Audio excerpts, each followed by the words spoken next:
Namo Buddhaya. Halo, apa kabar pemirsa Dhamma TV dimanapun Anda berada? Senang sekali saya Satna Dewi 1 jam ke depan kembali menemani Anda dalam Manage Your Mind. Mind it's not everything, but everything is come from mind. So, manage your mind.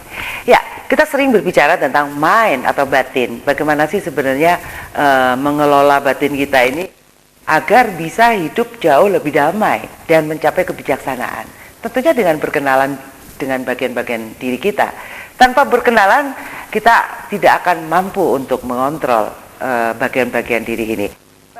Pemirsa Dhamma TV, kali ini kita akan membahas salah satu tema yang sangat menarik, yaitu berpikir bijak dalam menghadapi masalah. Ya, ini kebijaksanaan apa ini ego yang berbicara? Nah, ini kan harus diteliti, direnungkan. Baik, dalam hidup kita pasti akan menghadapi berbagai macam tantangan. Ya, di dalam keluarga, di dalam pekerjaan, di dalam hubungan mungkin dengan kekasih atau istri, anak gitu ya, dengan orang tua, mertua, seperti itu. Dan yang akhirnya memerlukan pemikiran yang bijak untuk menemukan solusi yang efektif. Bagaimana cara berpikir bijak dalam menghadapi masalah? Yuk kita bincang-bincang dengan narasumber kita yang luar biasa. Beliau adalah Bhikkhu Dhammawicayo Mahathera. Apa kabar, Bante? Ya, sangat baik.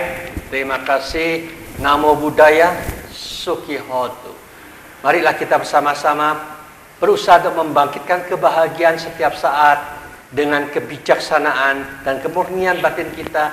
Kita bersama-sama mengagungkan beliau yang maha sempurna di dalam tata kelola yang sangat luar biasa, selalu jernih, hening, damai dan bahagia. Mampu kita tingkatkan, itu pun kita akan menjadi quality batin yang makin meningkat dan makin bahagia. Baik, Bante, terima kasih. Orang tuh kalau sudah mencapai maha sempurna itu tadi loh, Bante, bisa nggak sih, Bante, seperti Sang Buddha itu apakah pernah tertawa terbahak-bahak atau dingin atau cuman mesem gitu? Saya jadi penasaran, Bante. Sesungguhnya kalau kita perhatikan, Sang Buddha inilah satu-satunya yang mengajarkan semua yang beliau alamin itu bisa dialamin oleh semua makhluk, semua orang. Karena Sang Buddha yang beliau ajarkan itu hanya membahas masalah tubuh, perasaan, memori, bentuk-bentuk pikiran, dan kesadaran. Kita semua ada di sini. Akhirnya kita diminta analisa satu demi satu dengan jelas dan terang. Kesadaran kita sekarang ke tubuh jasmani 1 tahun misalkan. Belajarin dengan sungguh-sungguh gimana sih keadaan tubuh jasmani kita.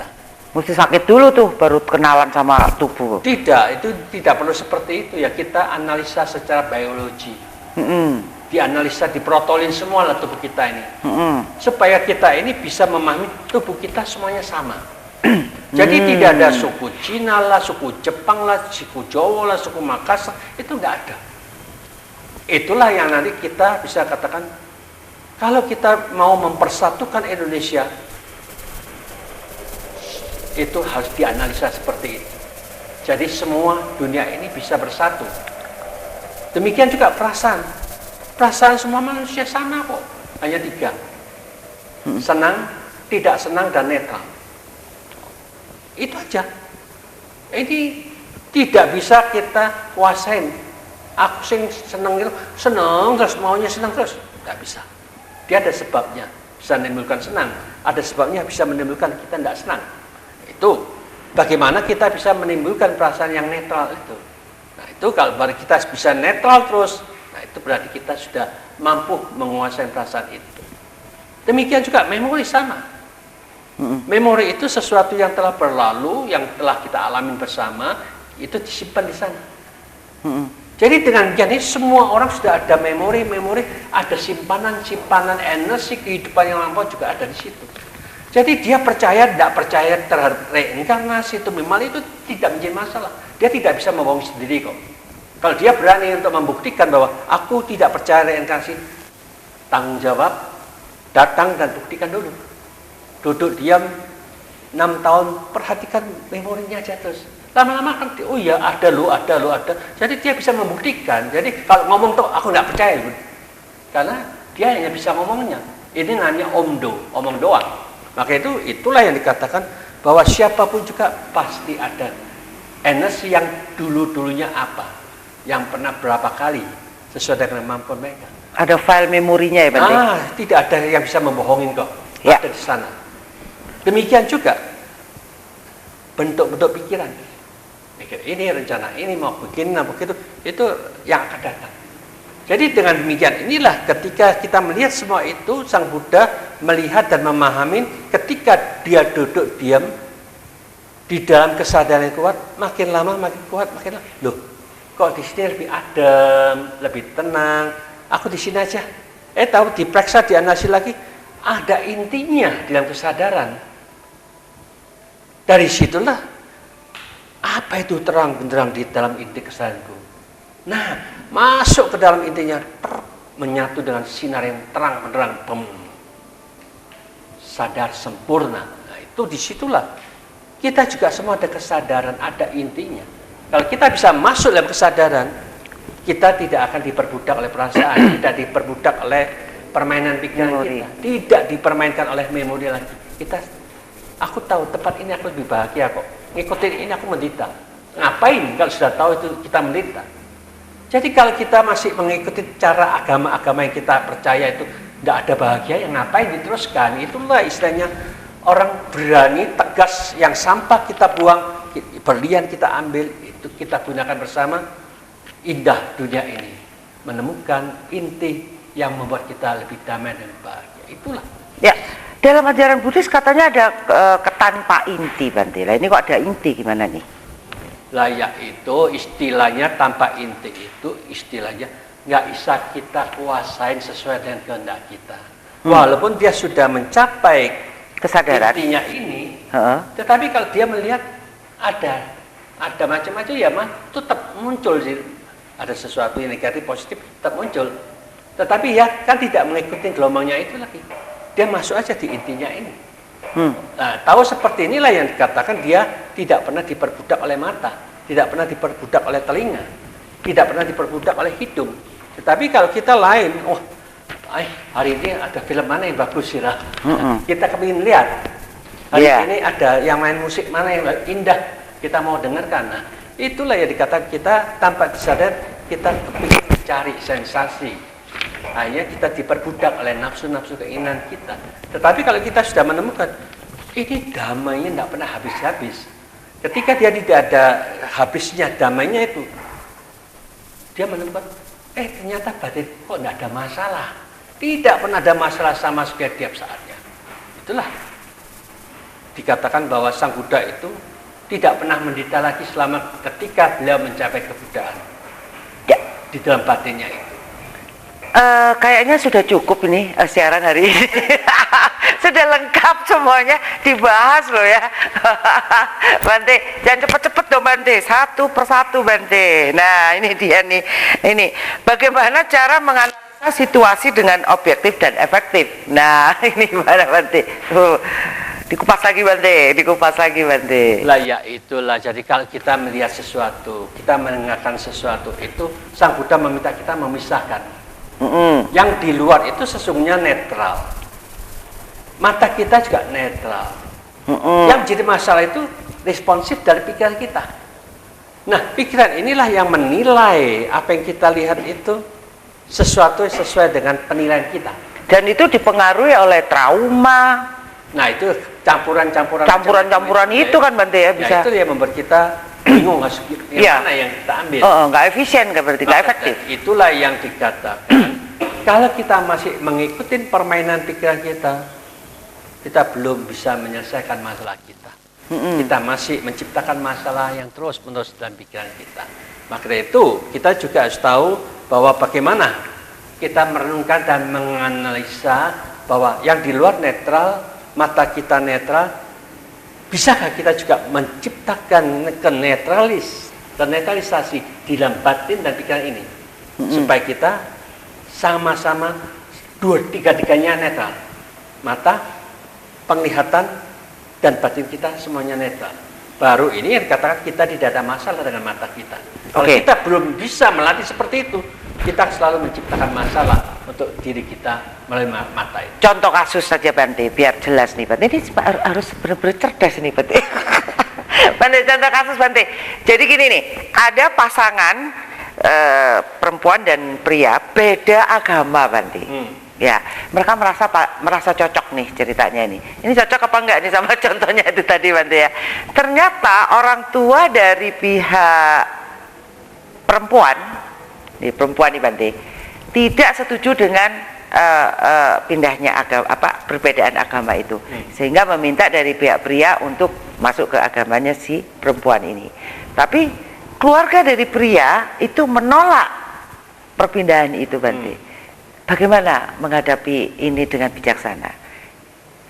Sesungguhnya kan itulah yang dikatakan kita ini diajarkan dengan fanatik, cara yang salah seperti itu.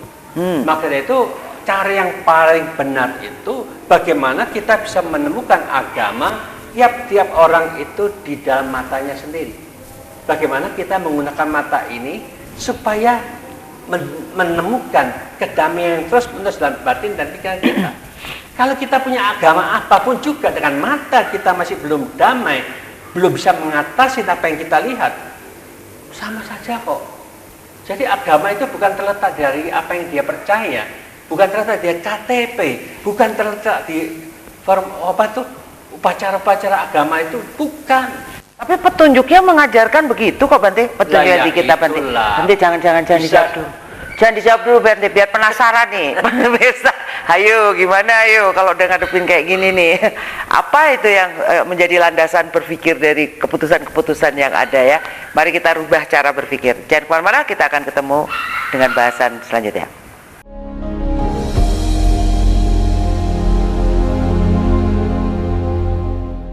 Baik pemirsa Dhamma TV, lanjutkan dulu ya. Jadi apa yang menjadi landasan harusnya, ini mungkin ada keluarga yang sedang mengalami situasi ini nih. Karena suatu fanatisme bahwa memang saya merasakan sendiri Bante bahwa dulu orang tua saya melarang untuk menikah dengan yang berbeda agama. Itu sempat meracuni juga pikiran saya gitu loh. Ternyata ketika saya menikah dengan yang beda agama ternyata ya nggak apa-apa gitu.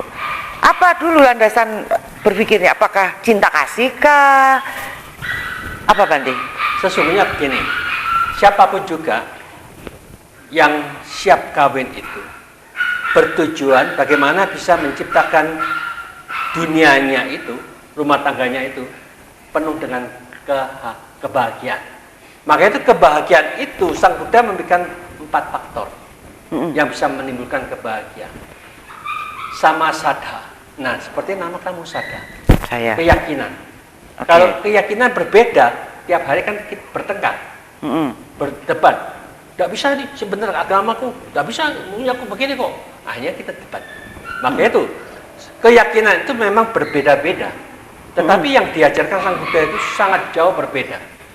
Kita harus yakin dengan sifat-sifat agung Sang Buddha harus munculkan dalam diri kita. Masing-masing harus bijaksana itu bagaimana?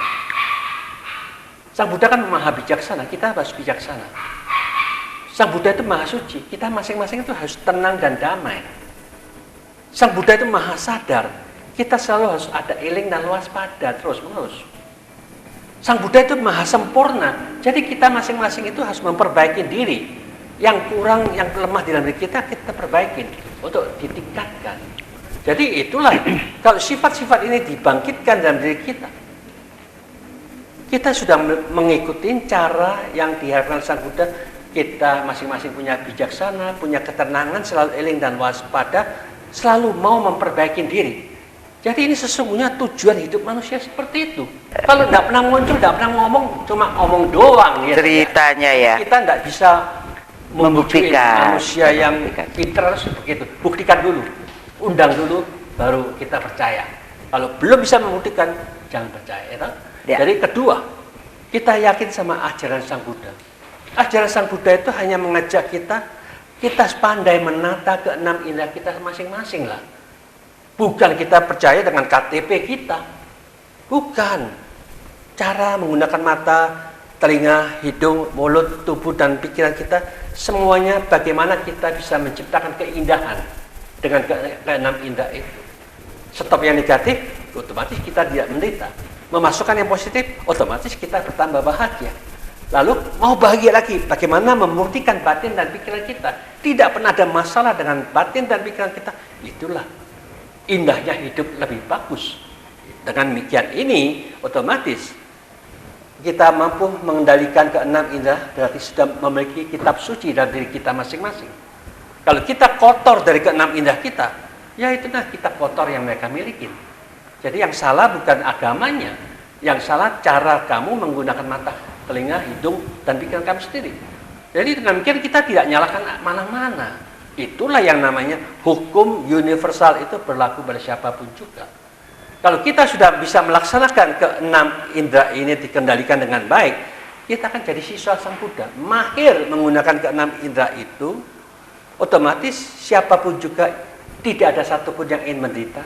Ternyata gampang, nggak mau menderita ya stop yang negatif lah. Ojo merbokno sing elek itu. Kalau kita sudah bisa menghentikan yang negatif, apakah kita tidak tambah bahagia? Apakah kita tambah menderita kalau bisa stop yang negatif itu? Ternyata siapapun yang bisa menyetop yang negatif, tidak masuk lagi ke enam indera, itu jaminan nyata kita sudah tambah bahagia di dunia ini. Kalau kita bisa memasukkan program-program yang positif, yang mampu membuat kita lebih damai dan lebih bahagia, wah, kita bertambah kebahagiaan kita. Kalau kita bisa meningkatkan pikiran kita lebih tenang, lebih damai, lebih bersih, lebih jernih, wah, meningkat. Itulah quality batin dari siswa-siswa Sang Buddha yang mahir menata keenam indera kita, karena yakin itulah berlian bisa kita bangkitkan di dalam diri kita masing-masing. Kalau ini sudah ada, otomatis kita yakin terhadap hukum sebab dan akibat. Sebab kita menggunakan keenam indera dengan tepat arah, tepat guna, tepat manfaat, akibatnya kita dapat manfaat yang luar biasa itu. Maka dari itulah yang dikatakan, inilah yang dikatakan 4 faktor yang harus kita miliki bersama, sehingga kita akan hidup bagaikan surga di dunia ini. Lalu buat apa KTP-nya terus agama apa? Buat apa kita percaya ini atau percaya itu? Kita hanya diindoktrinasi untuk memiliki konsep seperti guru yang inginkan. Tapi kalau kita mempelajari semua itu sebenarnya ciptaan manusia semua. Kalau kita mampu menciptakan keenam indera kita, mampu dengan benar, lalu buat apa kita pusing dengan teori-teori yang ngawur semua? Jadi kalau kita tidak berani ngomong itu tidak benar, tidak membawa kedamaian, lalu kita tidak bisa revolusi. Sing benar-benar, kalau masih benar-benar malah tidak disukain. Loh kok agamaku kok disalahkan? Bukan. Kita tidak menyalahkan agama manapun juga, tetapi kita tidak ada satupun yang menekankan agama itu hanya terletak di keenam indera kita. Bukan KTP, bukan percaya yang kita harus percaya begini, percaya begitu, tidak. Maka dari itulah orang bijaksana kalau belajar mengerti, oh iya, lebih baik ikutin cara ini yang bijaksana, bebas saja. Ya, yang kawin kan kamu, istilah kamu lebih bahagia, silakan terserah kamu. Gitu ya. Iya, selasakno dhewe. Ya Bante. Jadi ternyata ya setelah saya mengadakan riset kecil-kecilan gitu ya, banyak orang yang ternyata tidak mempunyai tujuan. Ketika ditanya apa sih tujuanmu hidup ini? Bingung, bengong, mikir lama banget gitu Bante. Tidak ada tujuan jadi dia tuh cuman mengikuti satu alur ritme yang lainnya seperti itu. Orang tua menyuruh saya begini gitu ya Bante ya. Banyak ternyata orang yang terputar di dalam ketidaksadarannya dia Bante. Ya itulah, jadi dengan demikian sudah jelas Sang Buddha itu sudah menekankan tujuan kita hidup adalah menyempurnakan apa yang belum sempurna. Oke. Ya, jadi kalau kita masih belum ada cinta kasih, masih ngejar harta, benci, terus jadi ini harus dirubah. Ya, kita belum ada kesabaran, bagaimana kesabaran ditingkatkan?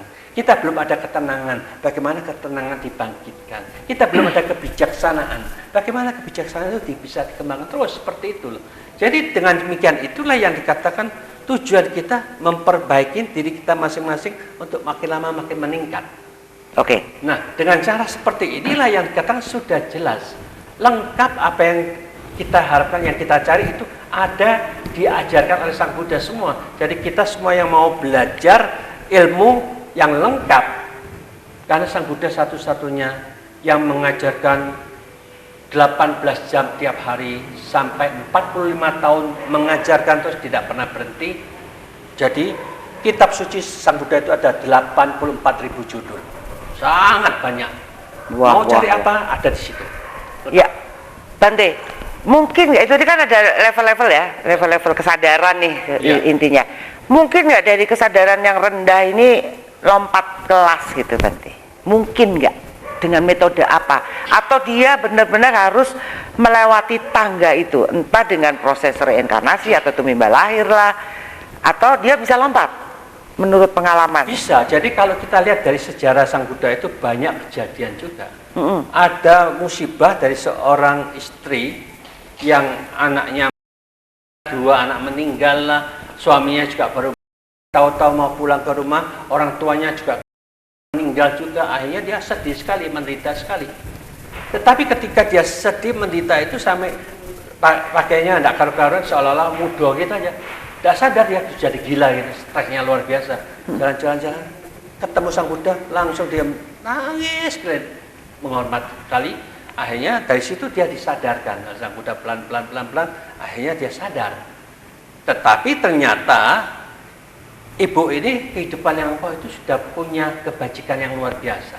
Sehingga ketemu Sang Buddha dikasih pengarahan-pengarahan begitu, akhirnya dibimbing, sadar, akhirnya dia jadi bhiksuni.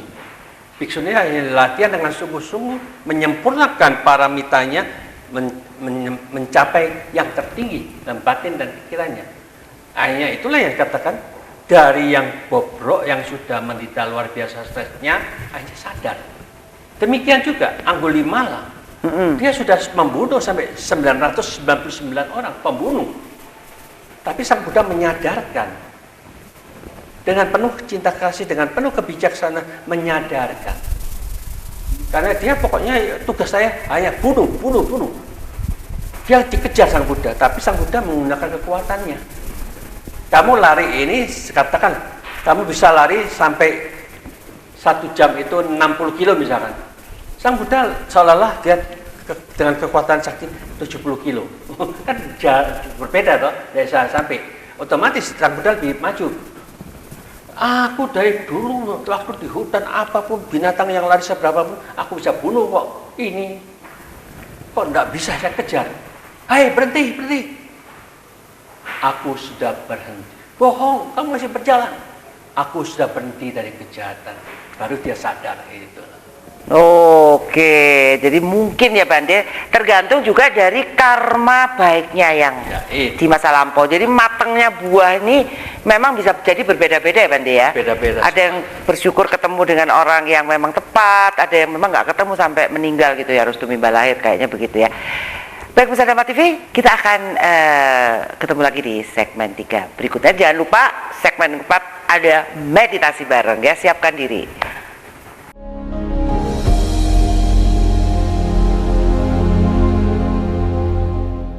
Baik pemirsa Dhamma TV, kita lanjutkan berpikir bijak dalam menghadapi masalah. Ya, Bante, banyak sekali kasus-kasus yang mungkin sangat relevan untuk dibahas di dalam kehidupan sehari-hari. Mungkin kalau dalam suatu situasi yang ego masih di atas, itu menjadi sebuah perasaan yang bagaimana ya Bante ya? Malu lah pasti ya. Bagaimana menghadapi hal semacam ini Bante? Secara bijaksana. Ya, inilah yang dikatakan masalah di dunia ini kita cukup membagi menjadi 2 masalah. Masalah yang di luar dan masalah di dalam pikiran kita. Kalau yang di luar begitu kompleksnya masalah, seolah-olah lu kok enggak entek-entek, enggak pernah habis ini masalah. Maka dari itu sekarang mana yang bisa kita selesaikan? Ternyata cara berpikir kita nih loh yang harus kita bereskan dulu. Kalau memang masalah di luar belum beres, bagaimana yang di dalam ini? Seandainya kalau kita di luar nggak beres, di dalam juga tidak beres, itu namanya kita rugi total. Kalau di luar itu ada masalah, tapi kita bisa membereskan dalam pikiran kita, seolah masalah sudah selesai kan? Karena semuanya kan dari pikiran kita. Betul. Nah, maka dari itulah yang dikatakan orang bijaksana harus begitu, memikirkan mana yang saat ini bisa kamu selesaikan, selesaikan itu dulu. pikiran kita. Ya. Karena apa? Karena sang Buddha yang mengatakan, kalau pikiran kita ini terjun ke masalah yang jadi pikiran selalu mengikuti arus negatif itu, kita menderita. Makanya itu kita diajar sang Buddha, gantilah pikiran yang negatif itu jadi positif terus. Kalau kita sudah mengganti pikiran positif, sadar, damai, terus. Yang negatif tadi itu tidak muncul. Masalah apapun juga tidak dimunculkan lagi. Yang ada cuma sadar, damai. Jadi masalah yang dikatakan dunia itu masalah, tidak pernah dipikirkan, nggak jadi masalah dong. Ya. Itu simpelnya begitu aja. Jadi dengan sistem seperti inilah yang dikatakan kita harus cari way out dengan cepat, tepat, to the point. Kalau kita tidak ada keberanian seperti itu, ya semuanya kan jadi masalah terus. Karena kita masih anggap ini nggak boleh, caranya bandingnya seperti itu nggak boleh itu. Karena kita masih ada masalah kok. Otomatis silakan. Ternyata ya masih belum bisa selesai. Misalkan sekarang masalah ekonomi. Masalah pernikahan tadi loh Bante, nggak jadi Bante. Ya itu kan sesungguhnya itu kan juga begitu. Kalau sudah begitu ya kita dianggap itu bukan jadi masalah karena bukan sudah bereskan pikiran kita. Otomatis yang di luar itu kita hadapin aja. Selalu positif thinking ya. Ya sudah. Selalu optimis gitu ya Bante. Ya, jadi dengan demikian ya itu kan tergantung Anda berdua. Kalau Anda berdua ternyata ya merasa belum digabungkan jadi satu, kamu lebih bahagia, silakan. Sebelum terjadi pisah dulu. Nah, iya. Daripada ntar pisah di tengah. Ditunda aja ke restoran. Ditunda ya 3 bulan lagi. Ya, seperti kan sudah bayar toh, kan aman daripada hilang. Jadi kita lihat selama 3 bulan bagaimana kalian berdua. Iya. Ya, dari situ kita kasih sebarkan berita. Maaf, ini 3 bulan lagi pada tanggal sekian akan diadakan. Karena ini ada sesuatu yang perlu diperbincangkan dulu. Oke, jadi memang selalu harus ada solusi di dalam persoalan-persoalan dengan tenang ya mencari ini. Bagaimana sih cara mempraktekkan berpikir bijak dalam kehidupan sehari-hari, seperti pasangan yang selalu menaruh cucian kotor di mana-mana, nggak di tempatnya. Bikin masalah juga sih Bante. Atau kebiasaan memakai barang-barangnya, alat-alatnya tidak dimasukkan lagi ke tempatnya, alasannya capek lah gitu, seperti itu Bante. Gimana Bante? Maksudnya menghadapi dengan bijak gitu loh. Ya itulah, jadi kita kasih tempelan mantra-mantra itu. Orang bijaksana itu mengembalikan tempat sesuai dengan tempat masing-masing. Kalau kita mau jadi sembrono, jadilah binatang yang hidup di rumah. Kita akan semrawut seenaknya dewe kan gitu. Karena kita manusia yang bijaksana, tidak seperti binatang kan.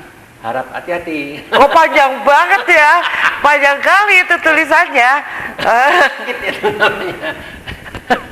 Jadi dengan demikian ya itulah istilahnya, memang kita harus tahu manusia itu memang mau seenaknya toh. Ya gambarnya cuma monyet buang sembarangan, nggak ke tempat sampah. Udah, itu aja Bante. Bahasa simbol. Jadi kita memang harus tahu apa yang Sang Buddha ajarkan itu sangat-sangat efektif. Seperti kemarin ada tamu datang, ya saya cerita kasih dhamma seperti ini yang sering juga saya katakan. Kita belajar agama Buddha itu sering mengucapkan cinta kasih, mengharapkan semoga semua makhluk berbahagia, bebas dari kebencian, bebas dari penderitaan, bebas dari ketakutan, bebas dari semua masalah, bebas dari semua pikiran negatif. Nah inilah kata-kata ini yang sudah sering kita bangkitkan itu. Kita meminta bagaimana kita menata dengan tepat itu, bukan kata-katanya itu yang diucapkan, tetapi kita memberikan perumpamaan bahwa yang negatif itu dimasukkan aja di dalam satu kotak, lalu dikunci, cek. Ada negatif banyak di situ kotak itu, tapi kuncinya jangan dibuka, langsung aja buang ke laut yang dalam gitu. Jadi tidak mungkin kita buka, tapi yang dablek pikiran gini loh, pikiran kita masuk, tetap aja masuk ke dalam. Karena itu memang permainan dari memori kita dan pikiran-pikiran kita sendiri. Makanya itu ternyata kita ngikutin permainan pikiran, memori kita, akhirnya kita terjebak oleh penderitaan. Maka itu Sang Buddha ngajak kita, gimana ya ini caranya supaya kita bebas. Maka itu Sang Buddha dengan penuh kesadaran katakan, kesadaran ini jangan di dalam, keluarkan. Belajarlah untuk hanya mengamatin, hanya tahu saja. Seperti kalau kita meditasi, kita kesemutan. Kok enggak enak dunia ini, kok ini capek punggungnya. Nah, disitulah kita belajar ada capek, ada kesemutan, ada enggak enak. Bagaimana kita bisa menerima kenyataan itu seolah-olah itu hanya cuma di luar. Yang di dalam batin itu ya tahu ini enggak sakit ini. Nggak ada sakit di sisi yang sadar ini. Nah, kalau kita bisa masuk makin lama makin sadar, kesadaran kita makin ke dalam, rasa sakit hilang, rasa nggak enak, kesemutan hilang. Oh, bisa hilang tuh rasanya, bisa menjadi kita. Demikian juga kalau kita hanya mengamatin ada masalah dalam pikiran kita itu, kita tetap tersenyum. Ada ini, ada itu, masalah ini, masalah begitu banyak dalam pikiran. Tetapi kalau kita only the knower, kita masuk dalam si pengetahu saja, lalu tersenyum. Ternyata itu hanya permainan pikiran kita, itu hanya permainan memori kita, itu ada permainan perasaan kita sendiri. Itu bukan apa-apa, bukan masalah. Maka ketika kita sadar, di situ kita lebih kuat kesadaran kita, seolah-olah kita mampu memisahkan. Oh ini memori, oh ini permainan pikiran kita, oh ini perasaan. Tetapi kesadaran ini hanya ngamatin tok. Bukan masalah itu. Karena kita tahu, yang sadar itulah yang penuh dengan damai. Aku tahu, meletakkan di dalam kedamaian seperti inilah, aku lebih bahagia daripada ngikutin memori, ngikutin permainan pikiran kita. Aku kacau balau, aku jengkel, aku mangkel, tidak bahagia. Yang mana yang lebih enak, yang lebih damai, disitulah kita mengatasinya. Inilah yang dikatakan belajar agama itu adalah belajar menganalisa, menyelidiki tempat mana yang merupakan tempat tinggal kita yang lebih damai, lebih bahagia. Itulah kita ditujukan di sana.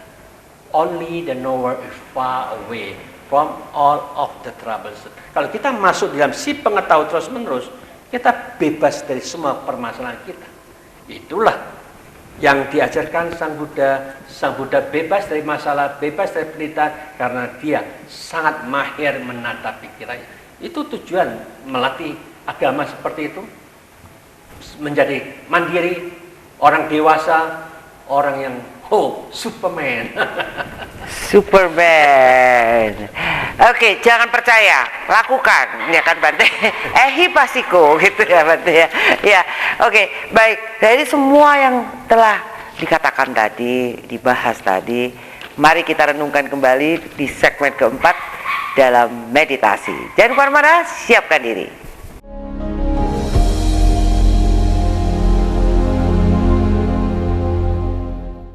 Baik pemirsa Dhamma TV, tentunya siapkan diri di tempat yang tenang, tidak ada lalu lalang, anak-anak yang berteriak-teriak mungkin di kamar aja.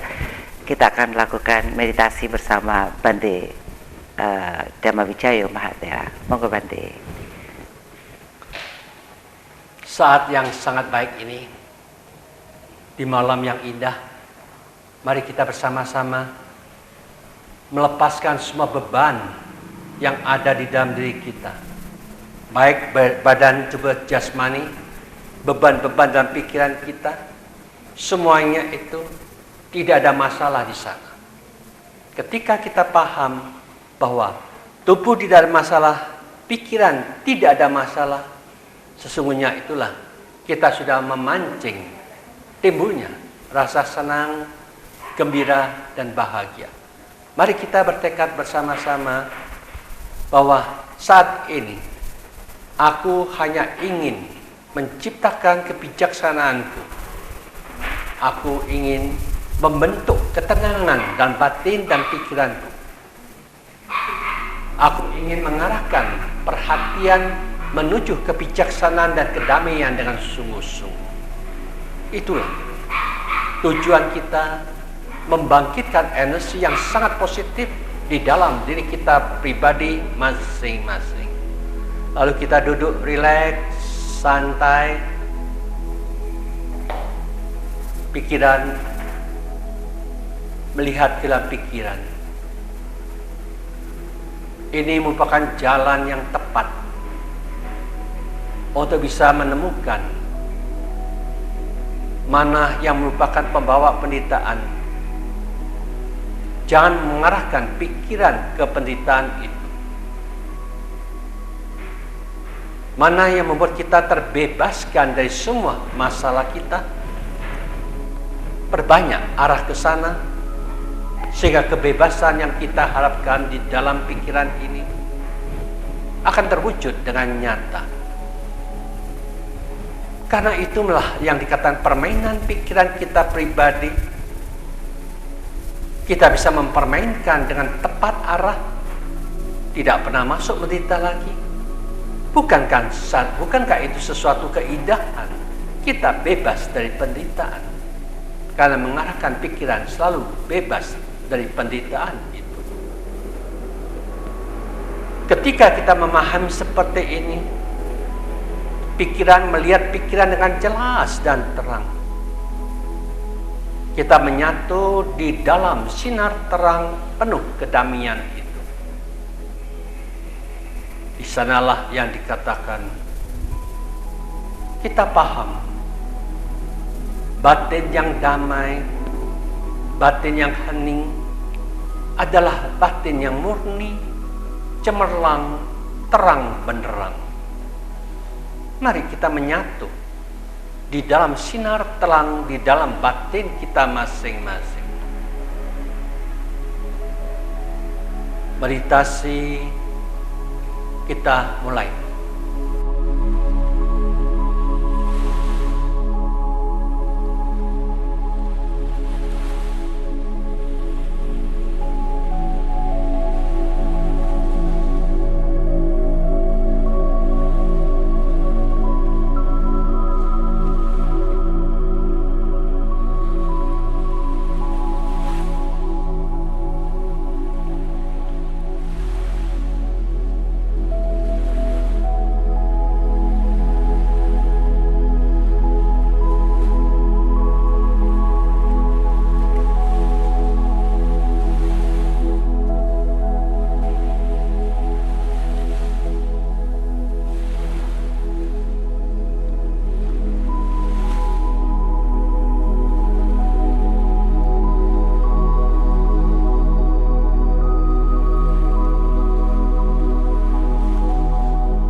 Tenang,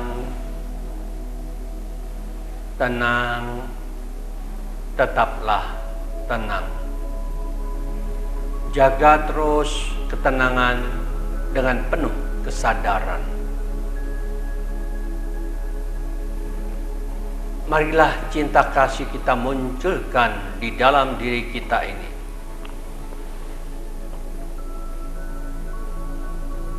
Ikutin apa yang dikatakan beliau yang tersadarkan, yang selalu mengharapkan kita mampu menata pikiran dengan cinta kasih. Semoga semua makhluk hidup berbahagia, bebas dari penderitaan, bebas dari kebencian, bebas dari ketakutan, bebas dari semua pikiran negatif, bebas dari semua masalah.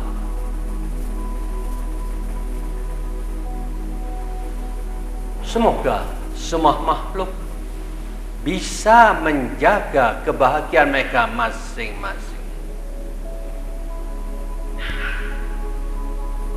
Kata-kata yang indah ini bukan sekedar diucapkan, bukan sekedar dihafal, tetapi dipraktekkan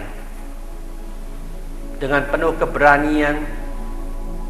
Kita umpamakan semua pikiran negatif itu masuk di dalam sebuah kotak yang kokoh, kuat, dan kita kunci, dan kuncinya kita buang ke dalam lautan yang dalam. Jangan dibuka lagi, tetapi kitalah yang nakal sendiri. Kesadaran ini masih tetap bandel, terus masuk di dalam kotak itu.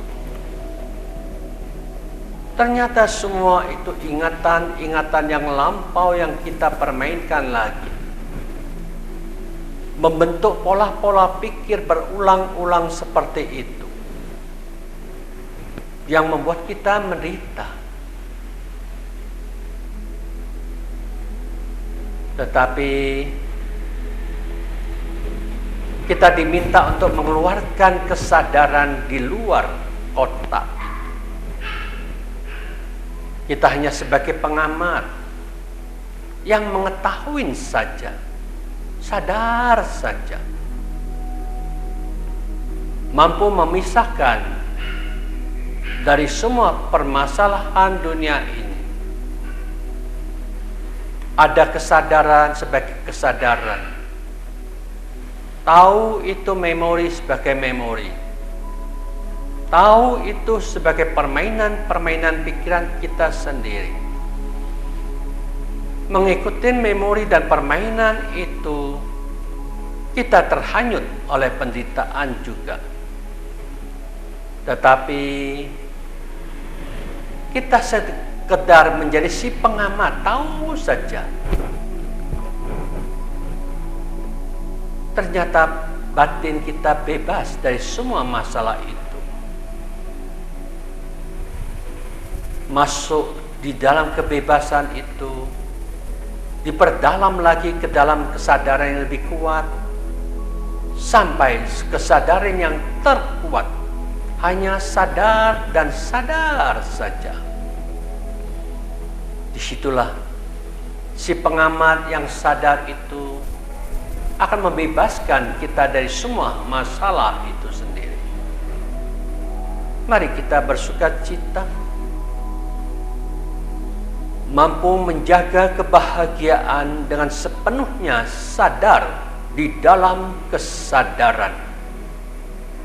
Meditasi kesadaran dimulai.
Semoga dengan kekuatan para Buddha yang maha suci, maha sadar, maha sempurna, menyinar-sinar kesempurnaannya ke dalam batin dan pikiran kita, selalu jernih, hening, tenang, damai, dan selalu bahagia.